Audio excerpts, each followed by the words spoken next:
කවුද මේ? ඔය මම මං දන්න මේ ෆොටෝ එකේ තමුස කියලා. මං අහන්නේ මේ ෆොටෝ එකේ තමුසෙත් එක්ක ඉන්න කෙල්ල කවුද කියලා. අම්මට සිරියන කොල්ලට සොරියන. ඔය මම මේ යුනිවර්සිටි එකේ කෑම කගින්දි කෙල්ලෙක් ඉස්සරහින් ඉඳලා කවුරුරේගේ ෆොටෝ එකක් ගහලා. මං කිව්වනවලු මම මෙහෙම කියයි කියලා. මූනම්ම බොරුකාරයෙක්.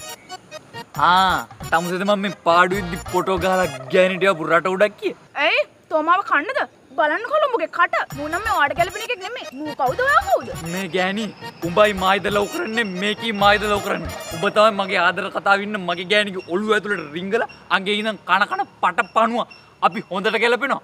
ප්‍රශ්න තියෙනවද ප්‍රශ්න? උඹ මගේ යාළුවට හරියන කොල්ලෙක් නෙමෙයි. අයිපා හලෝ. උඹට වැඩි හොඳ කොල්ලෙක් මම මගේ යාළුවට හොයලා දෙනවා. ඇයි උඹ මේකී අම්මද? තොපි දෙන්න නිකන් ගොනයි මීමයි වගේ. ඒකනේ යකෝ. ඒ කියන්නේ අපි හොඳට ගැලපෙන යාළුවෝ දෙන්නෙක් නේ.